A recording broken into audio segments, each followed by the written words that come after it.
kajian kita siang hari ini kami buka Assalamualaikum warahmatullahi wabarakatuh.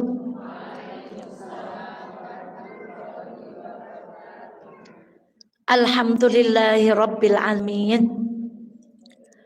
Alhamdulillahilladzi la ya'til hasanata illa minhu. Asyhadu an la ilaha wa asyhadu anna Muhammadan abduhu wa rasuluh. Allahumma salli ala Muhammad wa ali Muhammad kama sallaita ala Ibrahim wa ali Ibrahim innaka Hamidum Majid. Sehat sedaya ibu-ibu? Alhamdulillah. Mari kita bersyukur kepada Allah. Hari ini saya sendiri sangat bahagia. Pagi tadi saya di WA seorang ibu, Ustazah, kalau mau transfer donasi Palestina lewat mana? Masya Allah. Kemudian beliau transfer. Di WA lagi, ada yang mau ikut Ustazah? Siapa lagi? Transfer. Saya terus nangis, Bu. Ya Allah, kok Allah mau menjadikan saya sebagai perantara kebaikan. Itu kesyukuran saya pribadi kepada diri saya sendiri hari ini. Dan mari kita syukur bareng-bareng, Bu. Perempuan itu adalah makhluk yang didominasi apa, Bu? Perasaan. Kalau kita tidak duduk di majelis ilmu, Bu, kita itu hidupnya akan selalu dikalahkan oleh perasaan. Coba amati hidupnya di rumah. Yang suami nggak perhatian, yang Allah ke kita gimana, yang tetangga gimana, yang teman gimana. Kalau kita tidak duduk di majelis ilmu, perasaan akan memenangkan kita. Maka bersyukurlah ketika kita bisa duduk di majelis ilmu, ketika perasaan mau menguasai hati kita, dikalahkan oleh apa, Bu? Oleh ilmu kita. Dan andai ada bapak-bapak hari ini datang, Pak, duduklah di majelis ilmu. Supaya logikanya laki-laki itu dikalahkan juga dengan apa, Bu? Kalau perempuan didominasi perasaan, kalau laki-laki didominasi logika. Kalau laki-laki nggak duduk di majelis ilmu, yang menang apanya, Bu? Logikanya. Tapi kalau duduk di majelis ilmu, ilmunya akan mengalahkan logika.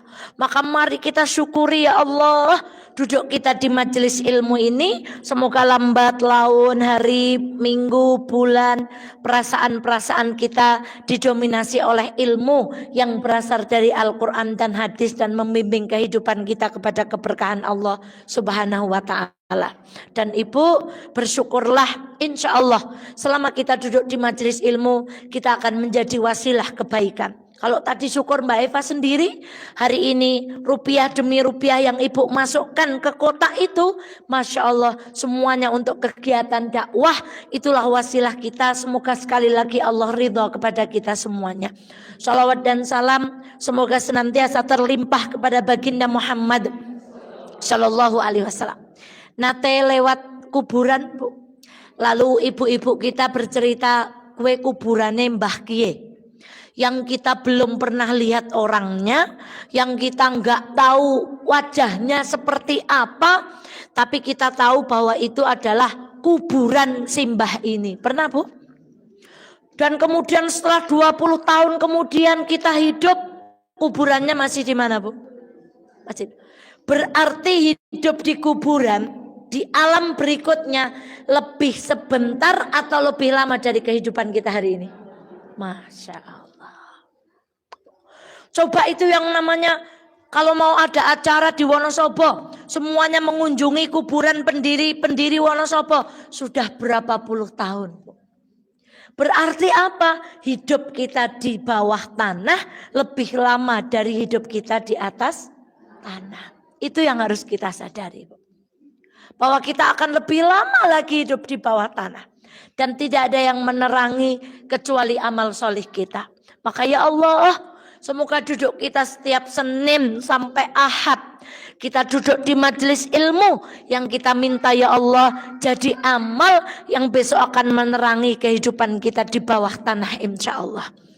Ibunda sekalian yang dirahmati Allah, sebelum masuk kepada kaidah yang selanjutnya, Ustazah Eva ingin mengajak diri Ustazah Eva sendiri dan ibu-ibu semuanya untuk selalu memiliki alasan bersyukur. Masya Allah. untuk selalu napa Bu? Memiliki alasan untuk bersyukur. Milikilah setiap hari, pastikan kita punya alasan untuk bersyukur. Kenapa kita harus bersyukur? Satu, di dalam surah Luqman secara tegas Allah mengabarkan kepada kita, wa may yashkur fa innama yashkuru li nafsih. Siapa yang bersyukur, syukur itu nggak sampai ke Allah Bu, tapi syukur itu balik ke siapa Bu? Ke diri kita sendiri. Allah nggak butuh syukurnya kita, bahkan Allah nggak butuh ibadahnya kita. Maka sadari betul kenapa kita harus punya banyak alasan bersyukur. Satu setidaknya, ketika kita bersyukur, sesungguhnya Allah nggak butuh syukur kita. Syukur itu kembali kepada siapa? Pada diri kita sendiri. Maka milikilah setiap hari alasan untuk kita selalu mengucapkan kalimat alhamdulillah kepada Allah Subhanahu wa taala. Yang kedua Ibu, bahwa syukur itu, nah selama ini kalau kita mendengarkan ceramah, la in syakartum wala in kafartum, sehingga di otak kita kalau bersyukur pasti ditambah. Kalau punya 1 juta, kalau bersyukur maunya ditambah jadi berapa? Tapi kalau nggak bersyukur diazab. Coba kita bicara syukur dari sisi yang lain. Bahwa syukur ketika kita lakukan bukan hanya soal kualitas, bukan hanya soal kuantitas, tapi dua-duanya akan menyertai kita, dan orang mukmin tentu akan memilih kualitas daripada apa? Kuantitas. Maka apa kualitas yang akan ditambah oleh Allah? Satu Bu, syukur itu membuat apa yang kita syukuri itu tidak mudah rusak. Bagaimana itu Ustazah? Ada orang sama-sama punya uang 100 juta. Tapi Masya Allah dalam 1 minggu uang itu entah untuk apa, mobilnya rusak, anaknya sakit dan seterusnya cepat habis. Tapi ada orang sama-sama diberikan oleh Allah 100 juta. Anaknya sehat, mobilnya nggak kenapa-napa, sehingga uang itu bisa digunakan untuk beramal di jalan Allah dan luar biasa. Itulah kuantitas Bu. Jadi syukur kata para ulama itu bukan soal kuantitas, tapi Allah akan membuat kualitas harta kita berbeda dengan orang-orang yang tidak bersyukur.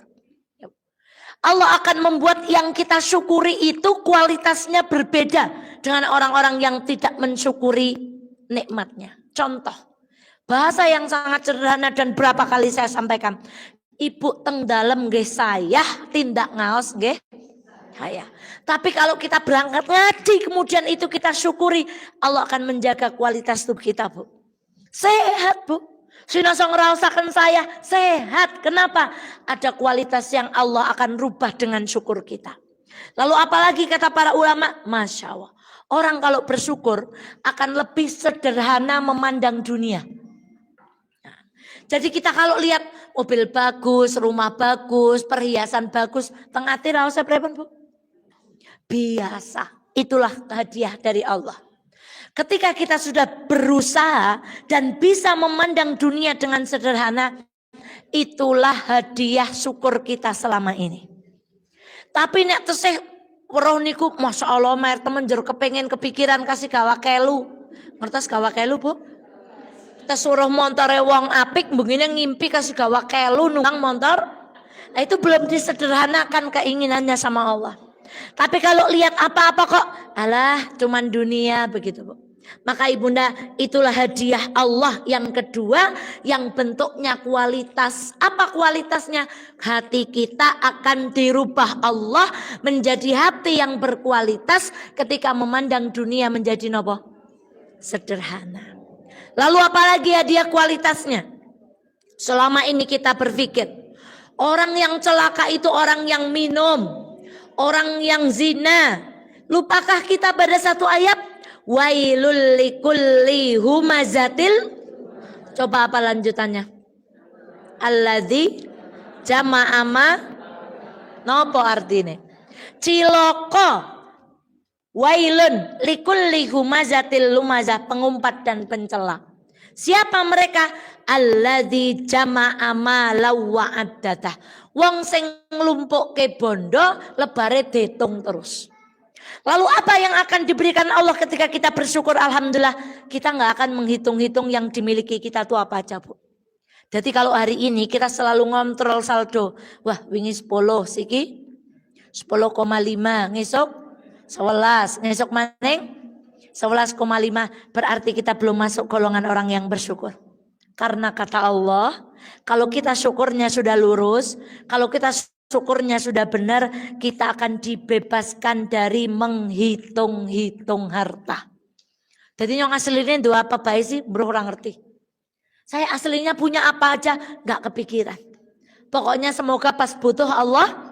Tapi kalau kita tiap saat menghitung, ya Allah sekarang hari ini, alhamdulillah sebulan tambahin semene, ya Allah tambah semene. Terus kalau kita pekerjaannya jama'a malau wa'addadah, itu tanda kata para ulama kita belum sukses syukurnya.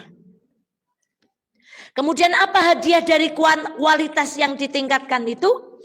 Kata para ulama, yang keempat hadiahnya adalah kita akan dibuat hatinya merasa cukup. Kenapa, Bu? Merasa cukup. Ulangi lagi. Satu apa tadi? Harta kita jadi apa? Selamat. Dua, sederhana dalam memandang dunia. Tiga, dibebaskan dari sifat negatif yaitu senang menghitung terus. Yang keempat, hati kita akan dibuat apa? Cukup. Lagi, Bu, apa hadiah syukur yang nomor 3? Adalah kita perlu bertanya, syukur kita selama ini diterima Allah atau tidak? Kata para ulama, tanda orang syukurnya diterima Allah itu ada 2. Satu, keinginannya sederhana.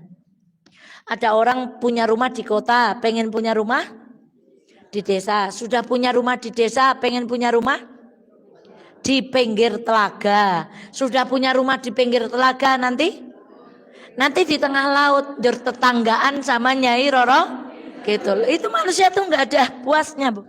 Jadi kalau syukur kita diterima, kata para ulama, keinginan kita tuh jadi sederhana. Umanang desa, alhamdulillah. Oleh jatah nang kota. Kalau tidak nanti sudah di desa pengen punya di kota. Lebare nang pinggir telaga, lebare nang tengah telaga. Ya setengah laut tangganan karo Nyai Roro Kidul. Enggak ada Nyai Roro Kidul. Kemudian yang kedua apa, Bu? Masya Allah. Bedakan nggih, Bu? Ada keinginan, ada kebutuhan. Orang syukur itu dicukupkan kebutuhannya. Bukan apa, Bu? Bukan keinginannya. Karena sejatinya hidup kita tuh cukup kalau untuk memenuhi kebutuhan. Yang enggak cukup itu karena keinginan. Maka orang bersyukur itu akan dicukupkan kebutuhannya. Ingat, bukan apa, Bu? Nah, dan yang terakhir, ada syukur reguler, ada syukur yang premium. Kira-kira kita syukurnya reguler apa premium, Bu? Nah. Syukur reguler itu, kalau misalnya tadi Ustazah Eva dapat door prize, alhamdulillah itu syukur reguler, Bu. Kalau Ibu dapat uang, dapat laba dari jualan, bersyukur itu namanya syukurnya apa? Reguler. Caranya ke kelas kualitas paling apa, Bu? Ada syukur yang premium. Apa syukur premium itu? Ibu ditimpa musibah, tapi Ibu mencari alasan untuk tetap bersyukur. Itu baru premium, Bu. Masya Allah. Jadi kalau mobilnya baru, HP-nya baru, kodongnya baru, duitnya tambah, itu kalau kita bersyukur namanya syukur apa? Reguler, kelas reguler. Cara nek niko bundi teng Ancol berarti antri, kelas yang biasa niko. Tapi kalau Ibu kok sedang diuji, harta sulit, suami bagaimana, tapi punya alasan untuk tetap bersyukur, itu namanya fast track. Carane nang itu teng Ancol sih, sing orang ngantri langsung napa, Bu? Nah, pertanyaannya kita ini syukurnya reguler napa premium, Bu? Oh, reguler, Masya Allah. Nggih pada kalih sing ngomong. Maka ibunda sekalian yang dirahmati Allah, saya tadi sudah mencari kata-kata, Bu. Lidah itu sangat kecil dan ringan. Tapi lidah bisa mengangkat kita ke derajat yang paling tinggi atau bisa menjatuhkan kita ke tempat yang paling Maka gimana caranya lidah mengangkat kita ke derajat yang paling tinggi? Salah satu caranya adalah dengan banyak-banyak bersyukur. Masya Allah. Taib. Kita masuk kepada kaidah. Ada yang terlewat kemarin. Sebenarnya kita sudah sampai kaidah yang ke 9.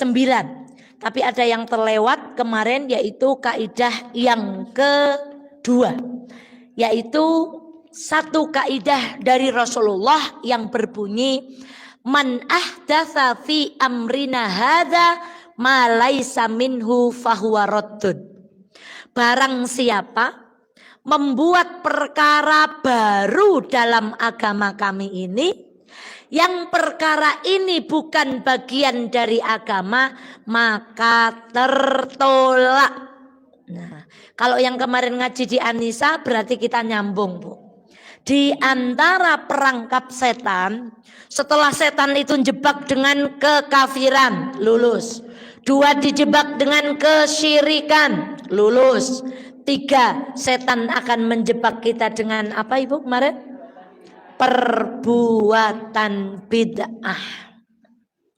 Dan itulah kaidah yang akan kaji kita hari ini. Bu, hati-hati. Di luar sana, setan itu menciptakan narasi-narasi yang menyesatkan kita. Contohnya kalimat seperti ini. Apa-apa bid'ah, apa-apa bid'ah. Biyen Kanjeng Nabi munggah kaji nggo unta. Berarti siki nek munggah kaji nggo pesawat darani bukan itu, Bu. Dulu Nabi sikat gigi pakai apa? Siwak. Berarti kalau hari ini kita pakai sikat gigi berarti kita melakukan? Bukan itu. Karena sejatinya bahasan tentang bid'ah itu lingkupnya adalah dalam perkara ibadah.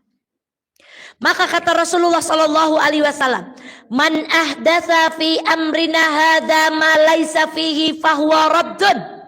Sesiapa yang membuat suatu perkara baru dalam urusan agama, padahal itu tidak ada di dalam agama, dalam kurung, tidak ada tuntunannya di Al-Quran, tidak ada tuntunannya di dalam hadis, maka ia tertolak.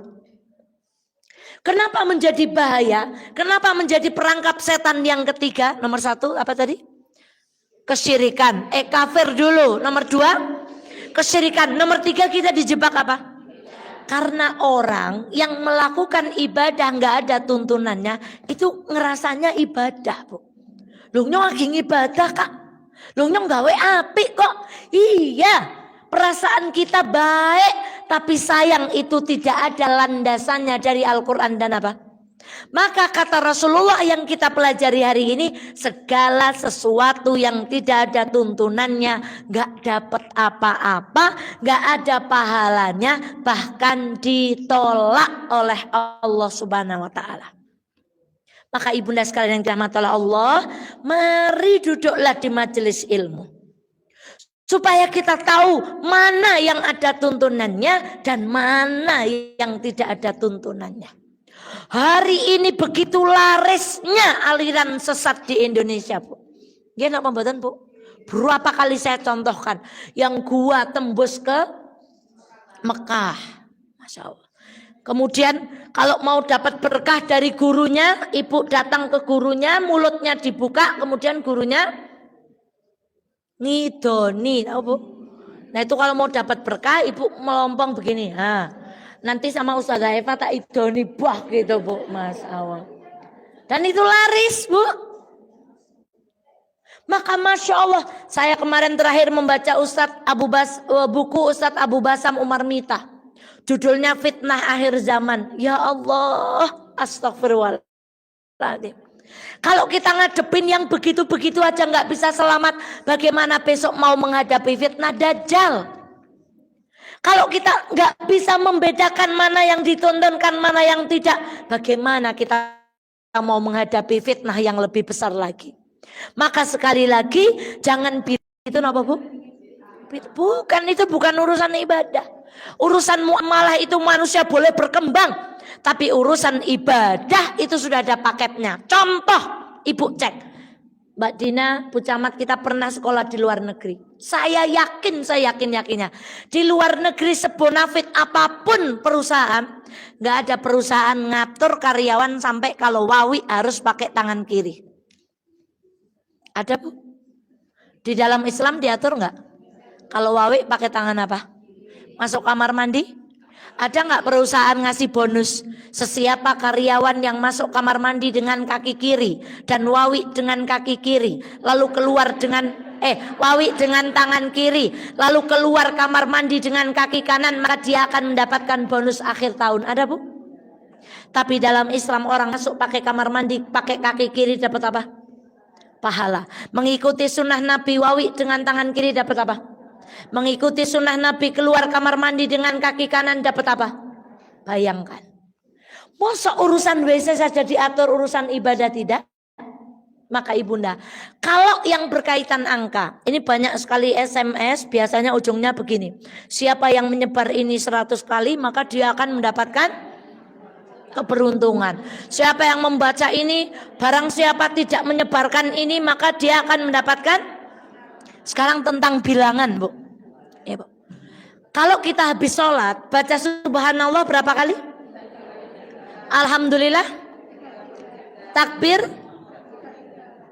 Bilangan itu kalau ada tuntunannya dalam Islam, Islam sebutkan Bu.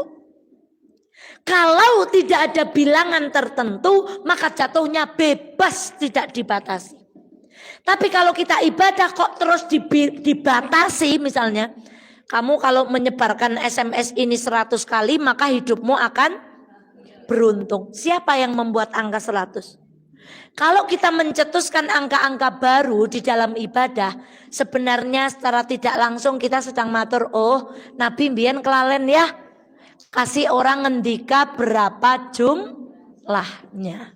Maka misalnya membaca ini sekian nanti Anda jadi begini. Siapa yang membatasi angka itu? Angka itu kalau ada angkanya pasti sudah disebutkan Nabi. Contohnya sebelum tidur baca subhanallah berapa kali? 33. Alhamdulillah. Tapi untuk takbir berapa kali? Kalau mau tidur 34. Tapi kalau habis sholat subhanallah, alhamdulillah, Allahu Akbar, ada satu perbedaan. Nabi sangat detail. Masa zikir-zikir yang lain Nabi kemudian gak menyebutkan jumlahnya? Maka jangan membatasi kecuali untuk target. Misalnya nyong ben semangat sehari tak target istighfar berapa? 100 kali. Tapi jangan disebarkan di WA. Barang siapa menyebarkan SMS ini 100 kali maka hidupnya akan penuh. Hati-hati Ibu, segala sesuatu yang tidak ada ketentuannya di dalam Islam, walaupun rumangsanya kita itu ibadah, rumangsanya baik, kata Allah tertolak. Kenapa Bu? Satu kaidah lagi. Kalau kita menghidupkan satu bid'ah, kita sedang mematikan satu sunnah.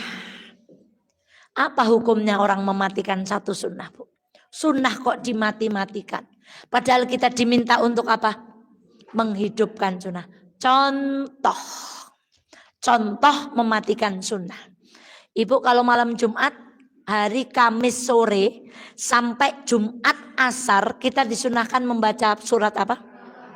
Kemarin ada ibu-ibu ya, Ustazah baca surat Al-Kahfi, saya harus nomor 1 sampai ujung surat Al-Kahfi, atau saya boleh membaca surat Al-Kahfi nggak komplit tapi saya renungi artinya dan maknanya. Saya jawab merenungi, memaknai itu sangat baik. Kalau kita tidak menghidupkan sunnah ini, justru menghidupkan bacaan yang lain, berarti kita mematikan satu sunnah, menghidupkan satu nopo. Ini bukan perkara membaca Al-Quran jelek, bukan. Perkaranya yang sedang kita bahas adalah kalau kita menghidupkan kebiasaan bid'ah satu, yang sunnah pasti nopo. Contoh, ada keyakinan pulang dari haji umroh, sunnahnya apa? Sunnahnya apa? Pulang dari perjalanan ibadah haji umroh sebelum masuk rumah sunnahnya kemana dulu? Sholat 2 rakaat di mana? di masjid terdekat dengan tempat tinggal. Beberapa waktu yang lalu kami ditanya, Ustazah, di tempat kami kalau pulang haji dan umroh bukan ke masjid, tapi kemana? Betul, Mbak Vina, pergi kemana? Oh, pergi ke pendopo. Oh bener, mau ngomong pendopo kumpul karo Pak Bupati. Setelah itu kemana? Ke kuburan. Jadi sebelum masuk rumah kemana dulu? Nah, hati-hati. Kalau hidup satu perbuatan yang tidak ada tuntunannya, sunahnya jadi apa? Lah Ustazah, nek dua-duanya kita kerjakan, yo pripun jal. Ya namanya nggak prinsip. Ngapain melakukan sesuatu yang tidak ada tuntunannya di dalam? Ibu nun sewu. Kita ini ngaji bukan sekali, dua kali. Kita ini ngaji hampir tiap hari. Bagaimana kita itu meminta kepada Allah diberikan petunjuk ilmu yang bermanfaat. Di antara ilmu yang bermanfaat itu, setelah kita ngaji, setiap kita mau melakukan sesuatu perbuatan, tanya dulu, ini ada tuntunannya atau tidak. Jangan sampai kita melakukan satu kegiatan, apa Bu bilangnya Bu? Ya nyong biyen bae kayang kene ya nyong siki tiru. Ilmu. Maka ibunda sekalian yang dirahmati Allah, satu bid'ah hidup, satu sunnah napa? Mati. Satu sunnah hidup, satu bid'ah. Maka ayo beramai-ramai kita mencoba menggenggam sunnah. Masya Allah. Contoh. Bulan Muharram, bahasa Jawane sasi napa? Bukankah di tempat kita itu banyak tradisi puasanya justru di tanggal berapa? 1 Suro. Tanggal 10-nya tidak berpuasa. Ini kebalik. Begitu satu amalan yang tidak ada tuntunannya hidup, amalan yang ada tuntunannya pasti napa? Mati. Kalau yang sudah tahu ilmunya, puasa tanggal 10. Rasulullah puasanya dari tanggal berapa? Pengen puasanya dari tanggal berapa? Yang disebut dengan puasa apa? Yang tahu tanggal 9, 10 pasti tanggal 1 dimatikan. Inilah kaidah yang ingin kami sampaikan. Kalau kita menghidupkan satu sunnah, ada satu perbuatan yang digoda setan itu kita matikan. Kita musuhnya bukan sama-sama umat Islam loh nggih. Ini kita bicara seperti ini bukan mau menyalahkan di sana-sana. Mungkin karena belum sampai musuh kita siapa Bu? Setan. Kalau kita menghidupkan satu sunnah, berarti kita sudah mematikan satu bid'ah yang dibawa oleh siapa? Yang rumangsanya itu kadang-kadang kita gege apik Bu. Padahal tidak ada tuntunannya dari Al-Quran dan hadis. Maka ibunda sekalian yang dirahmati Allah, Ustazah, bukankah kita hidup itu pokoknya amal banyak-banyaknya? Ibu ingat doa Rasulullah Sallallahu Alaihi Wasallam, Allahumma inni as'aluka hubbak. Ya Allah, aku memohon cintamu. Wa hubba man yuhibbuk, dan cinta orang yang mencintaimu. Yang ketiga, perhatikan ini. Wa hubba amalin yuqarribuni ila hubbak. Dan ya Allah, aku meminta cinta kepada amal yang membuat aku dengan amal itu dicintaimu. Jadi Nabi meminta kita melakukan semua perbuatan. Nabi sendiri minta sama Allah, ya Allah, berikanlah aku cinta kepada amalan yang amalan itu kalau kita lakukan Allah jadi napa? Masya Allah. Maka bagaimana mungkin kita akan terjerumus pada amalan yang tidak ada tuntunannya? Sedangkan Rasulullah Shallallahu Alaihi Wasallam saja meminta amalan khusus, meminta kepada Allah amalan yang membuat Allah jadi mencintai siapa Bu? Maka ibunda, ini tanda bahwa kita dalam menuntut ilmu butuh petunjuk supaya kita diberikan hidayah untuk mencintai sunnah, bukan mencintai perkara-perkara yang bid'ah. Sekarang, kenapa kita harus memperhatikan ibadah? Tadi hidup di bawah tanah lebih apa Bu? Daripada hidup di atas satu. Kenapa kita nggak boleh ngawur dalam beribadah? Kenapa kita ibadahnya itu harus sesuai dengan apa yang dituntut? Karena kita ini waktunya terbatas. Umur umatnya Nabi Nuh berapa tahun Bu? Ibu, wah embane dewek umure kayak umatnya Nabi Nuh emre penak ya. Di antara nikmat Allah kepada umatnya Muhammad, umurnya pendek, tapi bisa melakukan amalannya jadi napa Bu?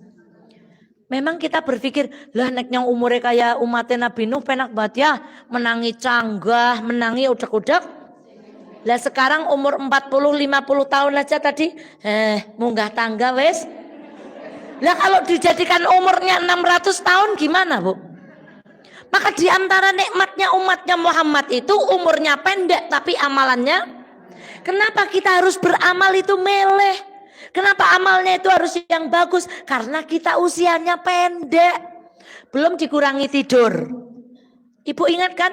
Penelitian menunjukkan separuh umat manusia digunakan untuk. Kalau umur saya 40 tahun berarti yang tidur sudah berapa? Entah ketiduran di majelis taklim, entah ketiduran di masjid, entah naik mobil suaminya starter mobil langsung pelor. Kayaknya ibu-ibu yang ketawa nih kayak gitu kayaknya Bu ya. Belum yang tidur sungguhan Bu. Separuh. Berapa kali pertanyaan ini saya lemparkan? Dari 20 tahun saya melek, berapa yang digunakan untuk ibadah? Katakan 10 tahun. Dari 10 tahun yang digunakan untuk ibadah, berapa yang ibadahnya ikhlas? Kalau yang ikhlas 5 tahun, masih ada pertanyaan lagi. Sampai kapan kita mampu menjaga keikhlasan itu? Bukankah banyak kisah-kisah kematian yang su'ul khotimah? Dia awalnya berbuat baik, ujungnya dia berbuat buruk. Masuk kemana Bu? Bayangkan. Jadi Uti yang usianya 60 tahun, 30 tahunnya digunakan untuk apa? Tidur. 30 tahunnya lagi melek, 15 tahunnya lagi ibadah, berapa tahun yang ikhlas dan seberapa kuat kita akan menjaga keikhlasan itu sampai husnul khotimah. Itu kenapa dalam amalan kita harus milih. 2. Kenapa harus kita memperhatikan amalan jangan sampai terjatuh pada amalan yang tidak ada tuntunannya. Bu, kita ini orang yang cok futur. Kalau lagi semangat sholat qobliyah zuhur 4 rakaat, ba'diyah 4 rakaat lakoni Bu. Kalau lagi futur 2 rakaat aja apa Bu? Walah Bu. Kalau lagi semangat one day one juice dilakoni dengan apa Bu? Kalau perlu dilebihkan targetnya. Kalau lagi futur megang Quran aja apa Bu? Masya Allah. Kalau lagi semangat majelis taklim dari Senin sampai hari Ahad mau didatangi Bu. Kalau lagi futur makanya saya lihat wajah lama itu lama banget Bu. Gak muncul-muncul ya Bu. Muncul lagi. Terus ada pertanyaan, ada yang baru pertama datang ke sini? Ternyata angkat tangan, baru datang lagi. Nah, itu berarti futurnya kapan Bu? Lama. Karena ada yang kayak gitu. Goib kayaknya dulu tuh awal-awal mafazah tuh rajin. Setelah itu apa Bu? Kita ini terancam futur. Maka kalau kita tidak memilih ibadah yang baik, yang pahalanya itu jelas, kita akan rugi karena kita itu iman itu naik dan turun sesuai dengan maksiat yang kita lakukan. Tenan Bu, kalau lagi on, Masya Allah, Quran, zikir pagi, zikir petang, sholat sunnah 4, lakoni kabeh. Kalau lagi off, babar belas, Masya Allah. Itu kenapa kita harus memilih amalan yang bagus. Kemudian, Masya Allah, yang namanya setan itu, Masya Allah, terus akan mencari kolaborasi dengan syahwat kita Bu. Prige carane setan itu enggak mau amalan kita diterima oleh Allah Subhanahu wa taala Bu. Setan itu akan terus menggoda kita. Coba Bu, ada orang haji tahun 2005 misalnya. Kemudian beliau sowan pada orang haji baru kondur tahun 2023. Jur yang 2023 ini cerita, alhamdulillah, kula teng riko kayak digirit malaikat. Apa? Saged nyium hajar aswad. Meskipun berkali-kali saya sampaikan, nggak ada hubungannya haji dengan digirit malaikat mencium. Kalau di rumah tidak ada perubahan. Jadi banyak orang haji itu ceritanya alhamdulillah yang nengkana kayak digirit malaikat bisa nyium, tapi panggilan azan tetap carry. Panggilan sodakoh keluarnya tetap kecil. Ada pengajian tetap enggak? Itu apa gunanya nyium hajar aswad Bu? Masuk. Karena alumni haji Bu. Ya Bu, alumni, namanya alumni Bu. Kalau waktu haji sebelum adzan sudah di mana? Sudah di masjid. Belum waktu sholat sudah nunggu. Karena kita pulang ke Indonesia alumni. Jadi sekarang kalau adzan belum datang. Datangnya kapan? Ya nggak apa-apa, wong namanya apa? Alumni. Umrah juga gitu. Waktu umrah sebelum adzan sudah ada di mana? Ya sekarang pulang ke Indonesia setelah umrah adzan ada di mana?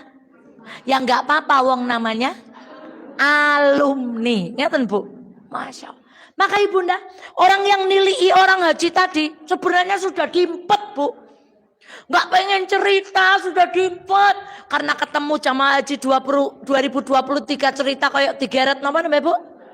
Nduk beliau cerita, nyong yonong kono alhamdulillah lo, karo bojone ora tahu salat nang hotel. Amben dino nyong alhamdulillah maca Quran nganti akhirnya cerita semua selama ini yang diempet dari tahun 2005 sampai 2020 pahalanya kemana Bu?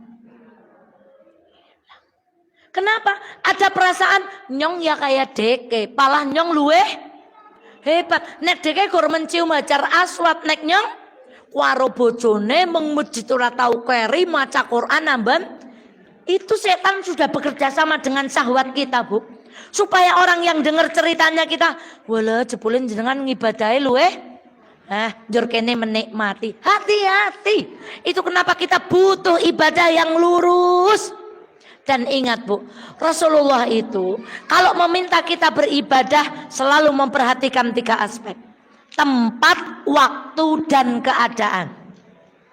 Sekarang contohnya waktu. Ada Masya Allah, ibu punya anak 5, masuk bulan Ramadan, pengen iktikaf. Mana yang lebih utama? Diam di rumah ngurusi anak apa pergi iktikaf? Berarti kaitannya ini tempat, rumah lebih mulia bagi perempuan itu kala itu daripada apa? Daripada masjid. Tak baleni malah nggih. Ibu ajeng tindak ngaos pamit kali garwane. Garwane ora pati ikhlas. Mbok kala-kala usah ngaji karo ustazah. Kali wong wingi wis ngaji. Maunya suaminya ibu di rumah. Ibu berangkat atau di rumah? Di rumah. Siapa yang jawab berangkat? Bu, Masya Allah. Bu. Di rumah. Berarti kala itu yang namanya ibadah itu Rasulullah itu melihat kondisi kita Bu. Saya nggak bisa ke anak saya, Dek, Bunda mau itikaf ya, pampasnya di sini, buburnya di sini, mandi di sini ganti, nggak bisa. Maka ibadah yang utama Rasulullah itu menyesuaikan dengan kondisi. Sekarang misalnya waktu. Pernah ada seorang laki-laki bertanya, Bu, ya Rasulullah, contohnya waktu. Kapan napi di Indonesia dapat amnesti? Kapan Bu? Bulan apa? Bulan Agustus. Kenapa bulan Agustus? Karena bulan Agustus adalah bulan yang spesial untuk kenapa napi itu nggak dapat amnesti pada bulan Januari, Februari? Karena nggak spesial Bu. Maka Rasulullah itu kalau kita ibadah perhatikan waktu. Contoh amal. Amal yang paling baik itu kapan dalam sehari gitu? Ketika subuh karena didoakannya apa Bu? Hari dalam 1 minggu yang paling mustajab kata Rasulullah habis asar waktunya kapan?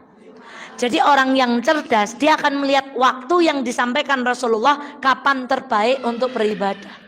Sebagaimana napi tidak mendapatkan amnesti selain bulan Agustus, kita sama Allah dikasih prime time. Kalau hari Jumat pada asar sampai maghrib, sedekahnya subuh, mau menyedekahi tulang sholat 2 rakaat sholat 2. Keren banget tuh Islam Bu. Jadi waktunya diperhatikan, kondisinya diperhatikan, tempatnya juga diperhatikan. Contoh, di Mafazah dengan di Mekah mana yang lebih mulia? Maka orang yang diberi kesempatan ke Mekah gak mungkin dia akan menyia-nyiakan kesempatan. Dia pasti akan menggunakan dengan sebaik-baiknya. Karena dia tahu bahwa waktu di sana, tempat di sana lebih berharga daripada ketika kita kembali kemana Bu? Maka ibunda sekalian yang dirahmati Allah, ingat betul yang tidak ada tuntunannya dalam Al-Quran dan As-Sunnah. Walaupun kita merasa itu ibadah, kata Allah apa? Tertolak. Allah gak mau. Maka hati-hati. Pastikan ketika kita mau melakukan sesuatu, Fas'alu ahla dzikri in kuntum la ta'lamun. Bertanyalah kepada ahli ilmu kalau kita belum tahu landasan amalan yang akan kita lakukan. Maka ibunda sekalian yang dirahmati oleh Allah, Masya Allah, perempuan itu singgasananya di rumah.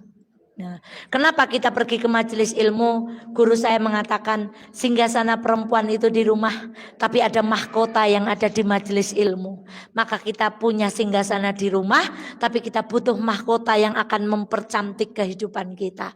Maka kenapa perempuan berduyun-duyun duduk di majelis ilmu? Papa, aku tak menambah kecantikanku dengan mengambil mahkota di majelis ilmu. Singgasanaku di rumah, jangan khawatir. Nanti pulang ngaji insya Allah aku jadi perempuan yang tambah solihah insya Allah. Itu kaidah yang pertama.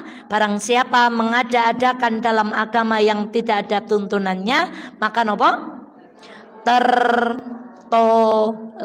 Itu kaidah pertama yang kita pelajari hari ini. Kaidah yang kedua, la ta'ata li makhlukin fi maksiatillah.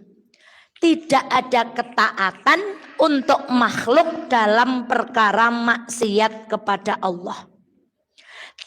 Bahasa sederhananya lagi, tidak boleh taat kalau perintahnya isinya maksiat. Jadi kita boleh taat kalau perintahnya kebaikan. Masya Allah, ada hadis yang sangat panjang. Rasulullah Shallallahu Alaihi Wasallam mengutus suatu pasukan dan menunjuk salah seorang dari kaum Ansor sebagai pemimpinnya. Kemudian Rasulullah berpesan, kowe kabeh pasukan-pasukan kudu manut karo pemimpin. Pasukan berkata sami'na wa ata'na. Perjalanan dilakukan, Siriah ini diutus oleh Rasulullah Shallallahu Alaihi Wasallam. Ketika mereka berhenti di suatu tempat, sang pemimpin yang ditunjuk oleh Rasulullah Shallallahu Alaihi Wasallam ini berkata kepada bawahannya, wahai anak buahku, kumpulkanlah untukku kayu bakar. Terus tentara-tentara yang di bawahnya itu suruh ngumpulkan apa? Tadi pesan Rasulullah disuruh apa? Disuruh apa tadi? Taat. Maka begitu pimpinannya minta ngumpulkan kayu bakar, bawahannya apa? Mengumpulkan kayu bakar. Kemudian apa yang terjadi? Setelah itu ia berkata, nyalakan api. Apa pesan Rasulullah tadi? Suruh taat. Maka api pun dinyalakan. Lalu pemimpin ini berkata, kemudian ia berkata, bukanlah Rasulullah memerintahkan kalian untuk mendengarkan dan menaatiku? Mereka menjawab, benar. Kalau demikian, masuklah kalian ke dalam api itu. Tadi Rasulullah bilang apa? Suruh taat. Ini disuruh apa yang ketiga? Membakar. Harus taat apa enggak? Kenapa tidak harus taat?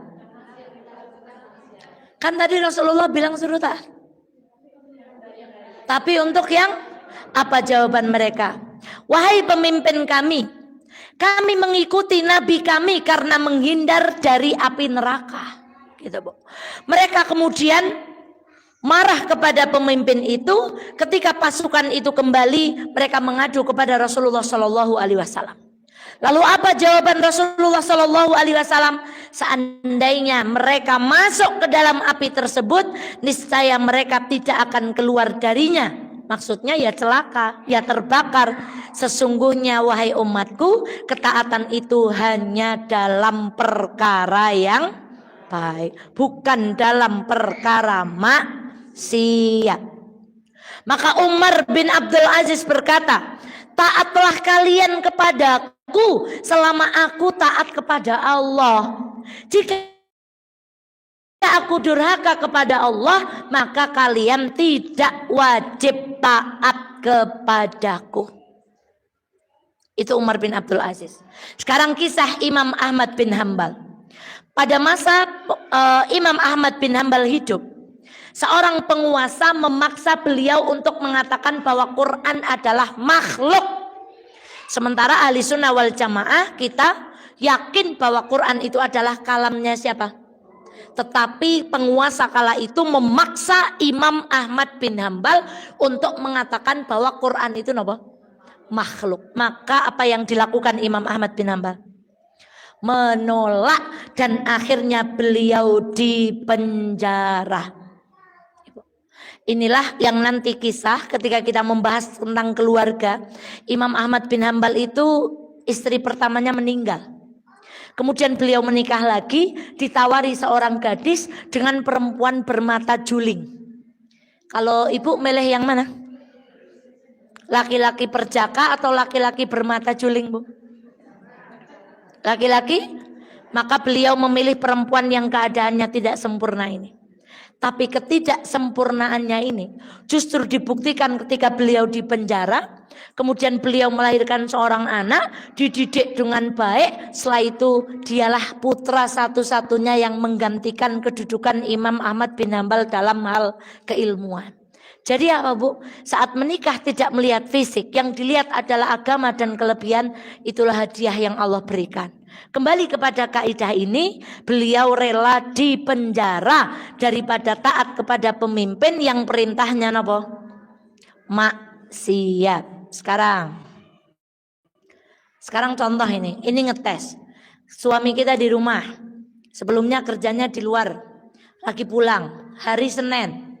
Ibu mau puasa sunnah Senin dan, tapi suami bilang nggak usah puasa. Manut nama mboten? Temenan? Eman takli puasa sunnah. Jawab kayak gitu enggak? Berarti ibu sudah paham kaidah. Loh, katanya suruh taat. Gitu, Bu. Ini kan malah suami nyuruh kita enggak berpuasa. Masa kita harus taat? Kata Ustazah Eta enggak boleh taat dalam perkara yang. Nah, kalau sudah tahu kaidahnya, Bu, enggak usah puasa wong mumpung bapak di rumah. Bukan kok jam 09.00 pengen, jam 11 pengen, jam dan seterusnya. Jadi kalau bapak tidak mengendaki kita puasa sunnah, ibu manut napa mboten? Baik. Sekarang ada contoh lagi. Ibu sholat duhur.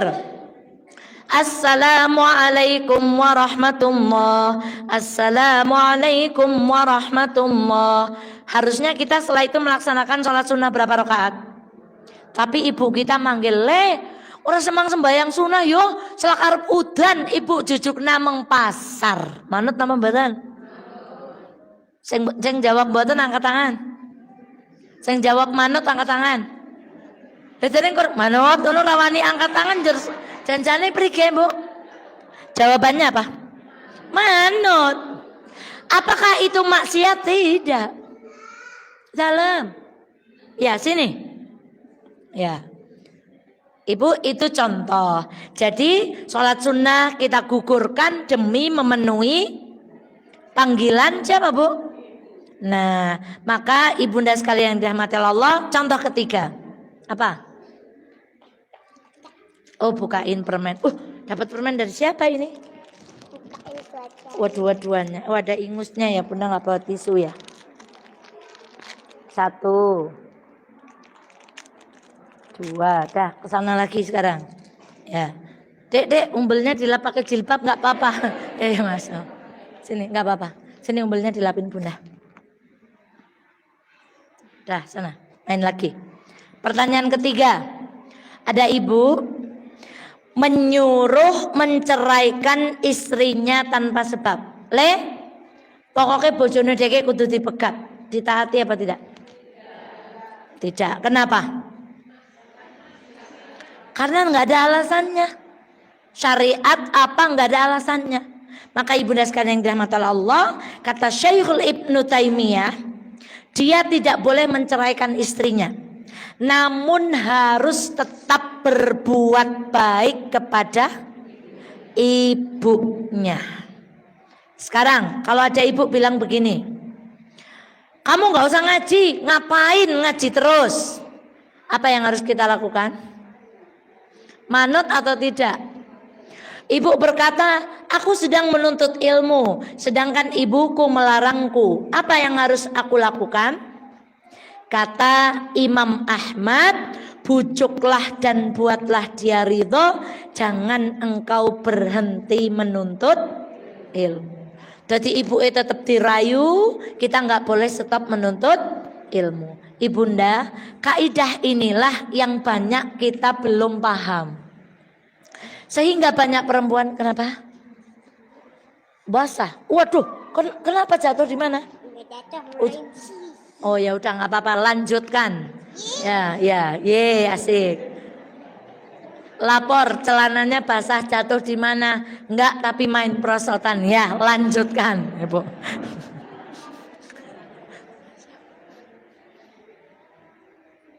Jadi Ibu, kaidah-kaidah seperti ini kita tidak bisa pelajari kecuali kita duduk di majelis ilmu. Masya Allah, maka ibunda sekalian, hari ini banyak perempuan yang ketika diminta diam oleh suaminya di rumah nggak taat. Kenapa? Nggak paham kaidah ini, Bu. Nggak paham. Nah, kecuali suami kita mah jenengan jilbabnya dibuka, baik, itu baru. Selama suami kita meminta kita berbuat sesuatu yang tidak melanggar syariat, maka semua dikalahkan. Karena singgasana kita ada di mana tadi? Di rumah. Surga kita ada di mana tadi, Bu? Di rumah. Maka ibunda sekalian yang dirahmati Allah, itulah kaidah yang kedua, tidak boleh taat pada makhluk kalau dia nyuruh maksiat. Ketaatan itu hanya pada perintah yang baik. Maka ibunda sekalian yang dirahmati Allah, Masya Allah, kalau terhadap suami saja seperti itu, Masya Allah, apalagi ketaatan kita kepada Allah Subhanahu wa Ta'ala. Maka ibunda sekalian yang dirahmati Allah, kita sering mendengar ayat wa ta'awanu 'alal birri wat taqwa wa la ta'awanu 'alal itsmi wal udwan. Tolong menolonglah dalam perkara yang baik, tapi kalau dalam perkara yang buruk jangan ikutan. Lenek tanggal hari kemerdekaan tarikan nggih nanggap artis dangdut sing mboten nggih klambi miru iuran mboten. Temenan. Yo pripun cal? Niki mandan angel niki praktek niki. Perayaan 17 di sebuah negara. Yang 17 Indonesia ya, Bu. Tarikane ajeng nggih nanggap artis sing mboten ngagem-ageman rapat, Ibu milu urunan mboten? Temenan mboten milu?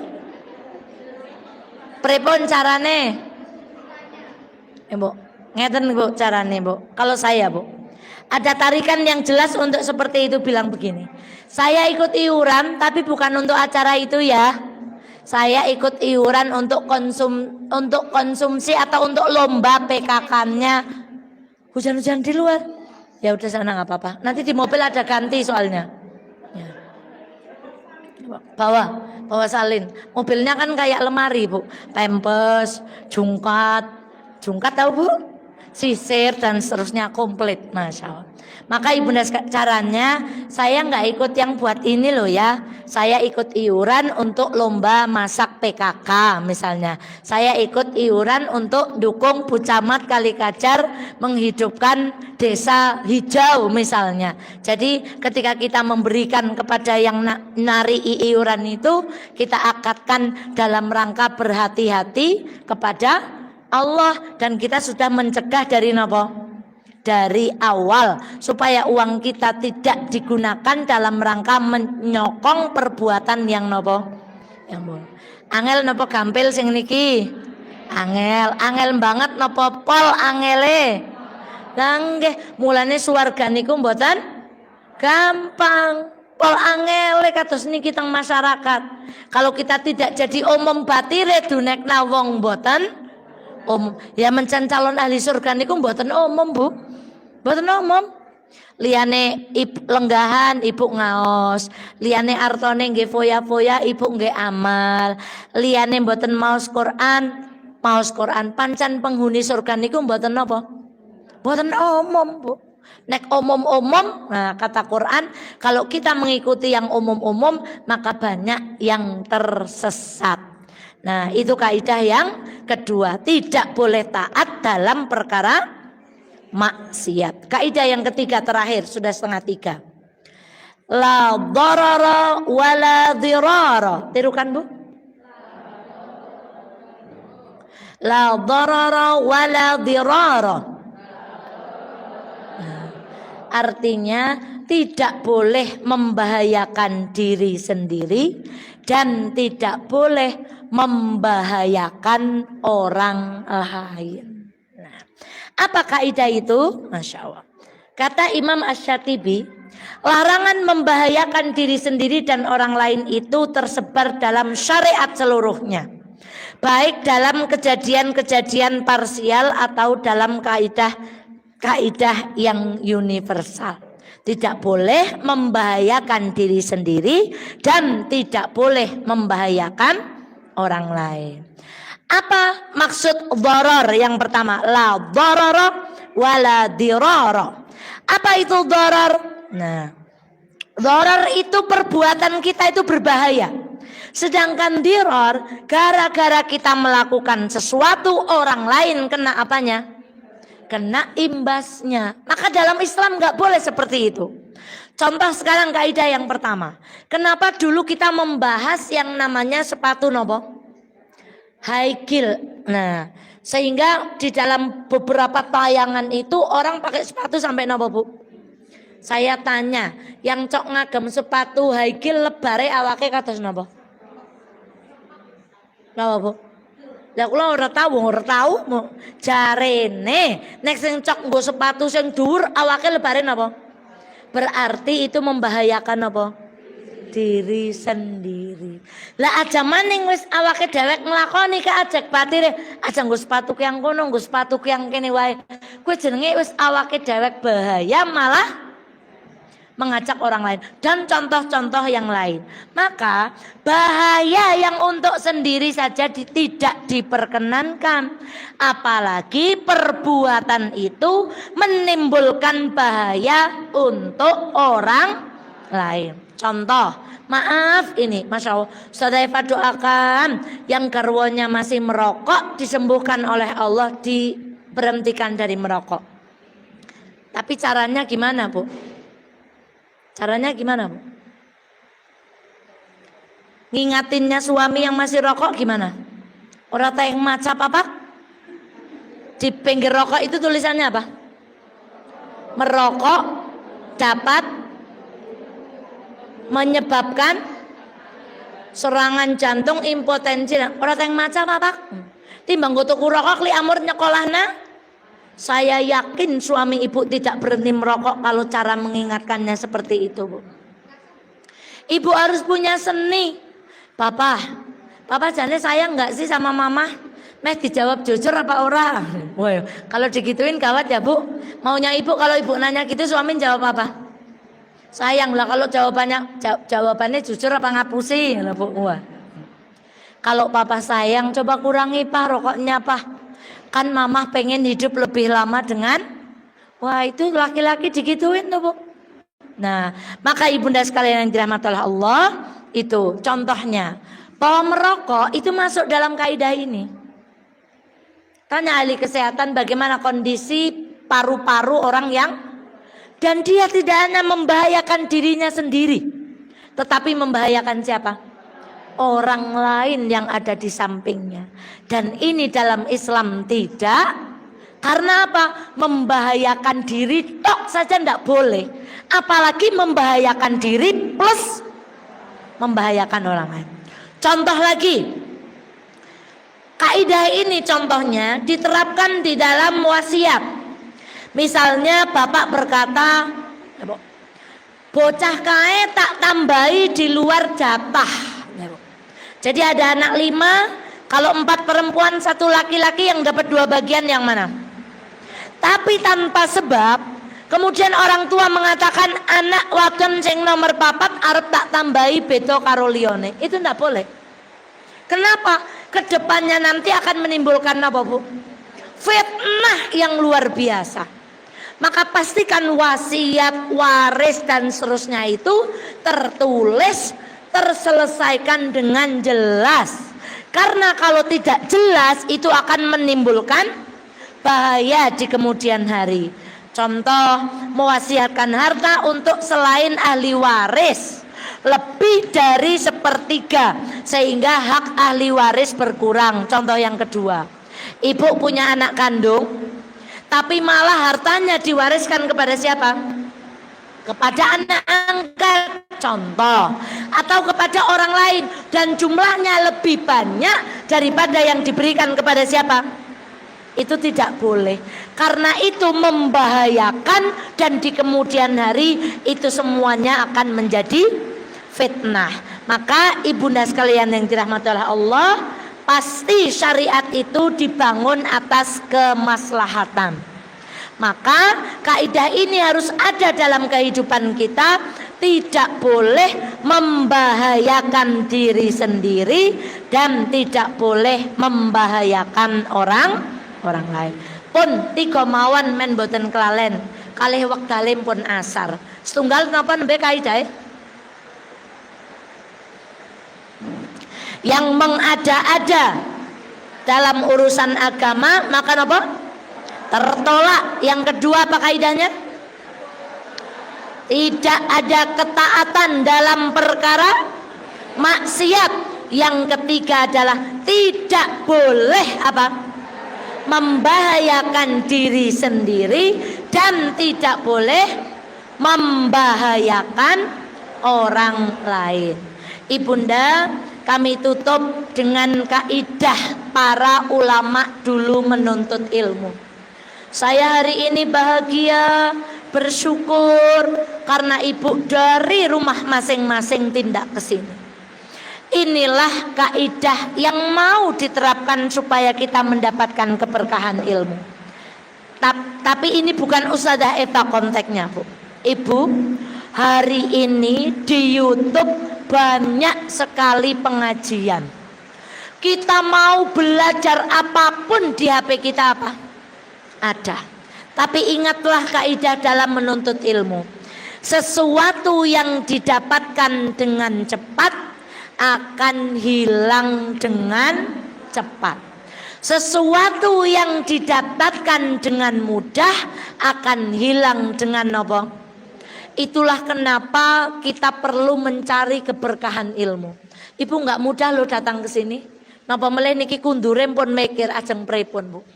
Ingatlah keberkahan ilmu. Kalau ibu dapatnya sulit, pakai kehujanan, pakai ninggal anak, pakai nyongurung rampung lengasai, engko tak rampung nalebar ngaji, itulah insya Allah keberkahan ilmu yang akan kita dapatkan. Kenapa kemudian kita perlu duduk di majelis ilmu dan tidak hanya menyimak dengan cara-cara yang mudah? Karena ingat, sesuatu yang dapat dengan cepat akan hilang dengan cepat. Maka bismillah, kehujanannya ibu, kesumuannya ibu, bayar angkotnya, ngenteni kancane, dinteni ora teka-teka, semuanya akan menjadi pahala. Nggih, seke ngepoh ya Allah, aduh temen umah ka mencerit nang kana, Mas naik motor, nggih, Masya Allah. Kalau Mbak Indah kesini naik mobil ini kayaknya ini, Masya Allah. Ya Mbak Indah ya. Ada yang kesini naik mobil, ada yang kesini naik motor. Ganjarannya gede sinten? Gede sinten ganjarannya, Bu? Ini Ustazah mau ngitung-ngitung. Sing mengene ngaji nunggang mobil karo nunggang motor ganjarannya gede pundi? Gede pundi, Bu? Sing mriki mbeta putra kalih sing mriki tindak kiyambak ganjarannya ageng pundi, Bu? Sing mriki diderekaken garwane cium pipi kanan kiri, kalih sing mangkat dewek kang omah ora dijujukna ora diuntapna, ganjarane gede pundi, Bu? Masya Allah. Maka ada kaidah di dalam agama kita, masyaqqah itu memperbanyak pahala. Semakin kita kehujanan, dengan ngaji tidak kehujanan, pahalanya besar mana? Tapi bukan berarti besok kalau ngaji njur hujan-hujanan, bukan begitu. Maka ibunda sekalian yang dirahmati Allah, mari kita syukuri. Semoga dengan ini semuanya menambah keridhaan kita kepada Allah Subhanahu wa taala. Ya, silakan. Waalaikumsalam warahmatullahi wabarakatuh. Spesial udan, kita tanya jawab. Taat pada suami.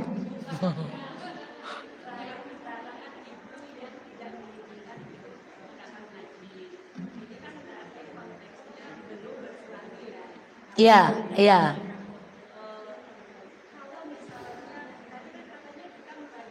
Ya.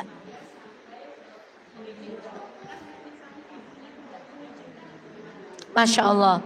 Ibunda sekalian yang dirahmati Allah, ini pertanyaan menarik dari murid yang memperhatikan.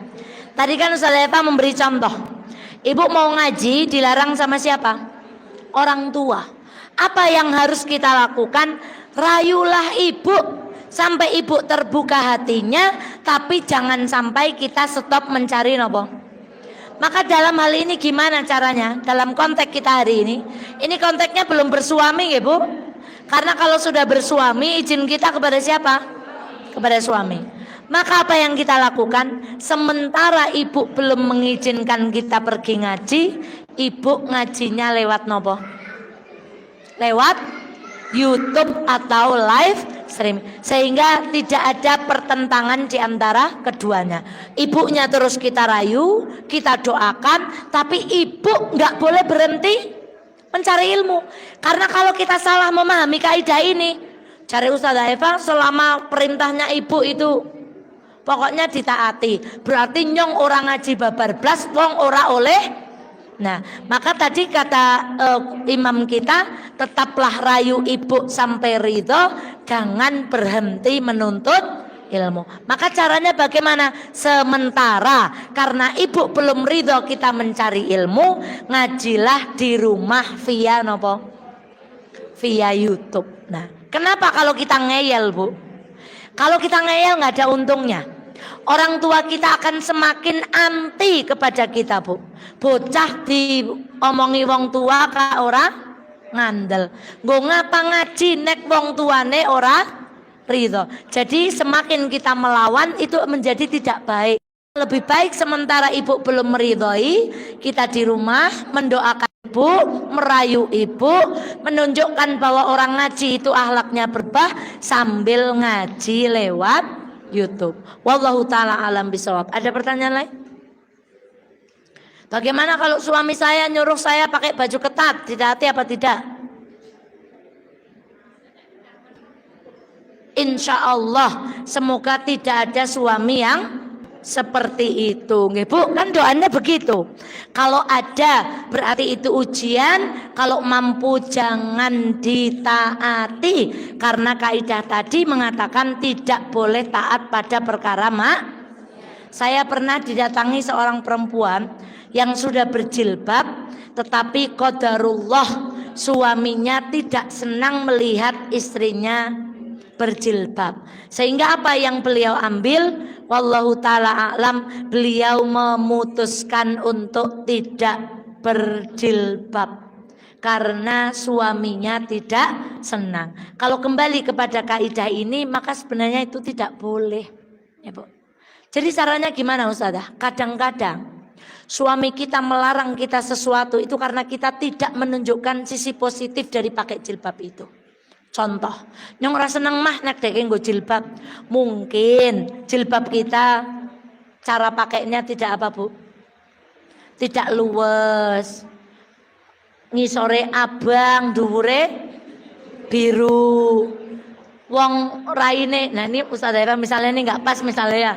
Raine kepregeke kudunge Nah, kadang-kadang suami kita atau siapapun itu tidak simpati kepada kebenaran karena kita belum mampu menunjukkan kebaikan itu. Contoh, misalnya mungkin beliau menganggap wong nggo kodhong ke udik misalnya. Ora pengalaman, dulu Mbak Wani, ya Allah semoga Allah merahmatinya, dulu begitu kata dia. Beliau itu dulu ketika belum berjilbab katanya, kalau lihat orang berjilbab itu katanya orang mana Bu? Orang desa, orang udik, orang nggak berpengalaman Bu. Itu mindset beliau. Maka mungkin ada orang memandang yang rasa nek bojone nggo kodhong sebab keton apa Bu? Keton desa. Maka tunjukkan, oh berjilbab itu rapi, cantik, baunya harum, warnanya serasi. Nek gawa kondangan, maer, gawa meng masjid, maer, digawa meng kamar, Maher begitu. Jadi tunjukkan sisi positif itu sampai terkikis orang-orang yang stigmanya negatif tentang larangan yang beliau sampaikan kepada kita. Kenapa ada orang yang anti ngaji? Orang ngaji dianggap sok alim, suka menyalahkan orang lain, memandang rendah orang. Nek wis ngaji njur ora gelem takon tanggane. Hilangkan itu. Kita buktikan orang ngaji itu ramah. Yang tadinya nggak nanya jadi nanya. Maka orang yang mengatakan lah oh ya jebule wong ngaji ke apik ya lung bukae saiki dadi.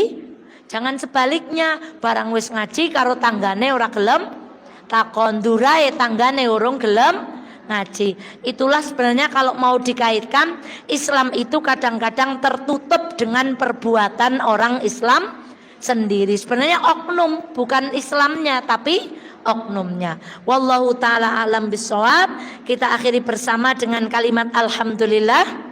Alhamdulillahirabbil alamin. Ibunda, masya Allah, ini ada hadiah. Nah, beliau yang bawa putra itu, Bu, kalau ngaji kemana-mana bawa putra. Beliau itu bikin apa nih? Apa namanya, Mbak? Kamir apa?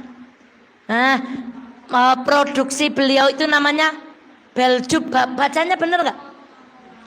Beljub itu bacanya bener. Beljub. Nah, Beljub Food. Kemudian ini yang di bawah roti apa namanya? Mal apa itu? Oh, seperti roti Maryam tetapi marmol. Maryam molen. Oh, masya Allah, cantik sekali ini, masya Allah. Ini supaya berkah. Karena isinya 4 dibagi 4 ngerti nggih, Bu? Masya Allah. Yang pertama pertanyaannya ini, siapa yang mau bertanggung jawab terhadap Al-Quran? Kalau nggak mau bertanggung jawab nggak boleh bawa. Ya, ada yang butuh Al-Quran? Ya. Nanti diambil nggih, Bu? Masya Allah. Boleh untuk ibu, boleh untuk musola. Kemarin ada seorang ibu matur, Ustazah, kemarin saya bilang untuk musola, ternyata saya butuh Quran. Itu boleh. Nah, besok ada lagi. Boleh untuk ibu, boleh untuk musola, tapi pastikan Al-Quran ini bermanfaat supaya pahala jariahnya mengalir.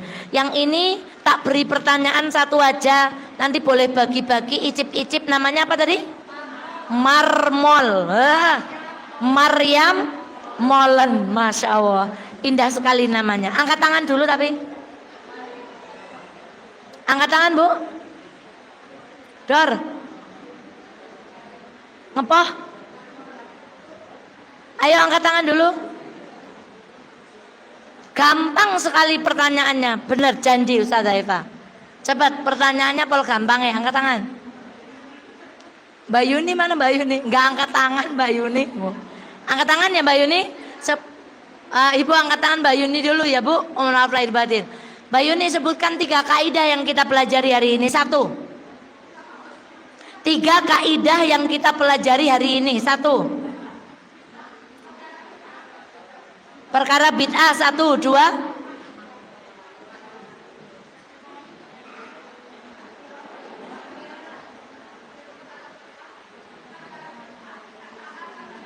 Tidak taat pada maksiat.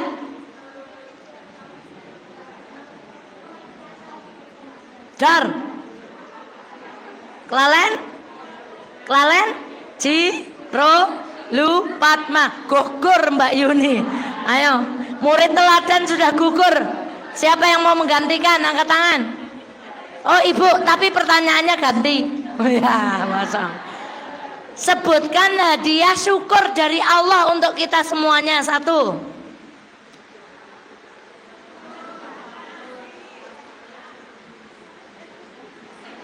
Kesehatan sesuai dengan yang kita bahas tadi. Siapa mau angkat tangan? Angkat tangan ya. Sebutkan 4 hadiah Allah yang berupa kualitas, bukan kuantitas. 1. Gimana, Bu? Masya Allah, boleh baca. 1. Sederhana keinginannya. 2. Tercukupkan kebutuhannya. 3. Memandang dunia Iya, dibebaskan Allah dari menghitung harta. Nomor 4 terakhir, memandang dunia menjadi sederhana. Ya, hadiah untuk ibu. Boleh baca? Boleh. Anehnya kita nulis sendiri, bacanya jadi apa, Bu? Jadi sulit. Itulah indahnya, Bu. Padahal nulis dewek, tapi barang dibaca kan jadi angel temen sih tulisannya. Masya Allah. Masya Allah. Semoga tertawa ini adalah bagian dari berkah kita duduk di majelis ilmu. Kami akhiri, astagfirullahaladzim. Assalamualaikum warahmatullahi wabarakatuh.